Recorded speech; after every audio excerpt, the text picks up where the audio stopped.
মা, তোমার কত বছর বয়সে বিয়ে হয়েছিল? 14 বছর। আর বাবার?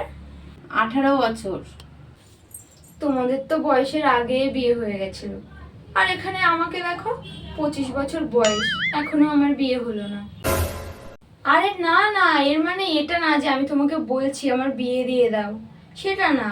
আসলে আমার 25 বছর হয়ে গেছে, সেটাই বলছিলাম। কে এসেছিল মোনা? আরে সেই আঙ্কেলটা এসেছিল, যে ওই আমার 18 বছর হওয়ার আগে বলছিল না যে তোমার মেয়ের বিয়ে দিয়ে দাও, বিয়ে দিয়ে দাও। তাও তো তোমরা বিয়েটা দিলে না।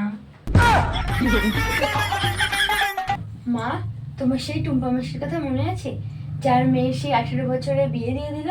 আমি যদি টুম্পা মাসির মেয়ে হতাম, তাহলে আমার এতদিন বিয়ে হয়ে বাচ্চাও হয়ে যেত।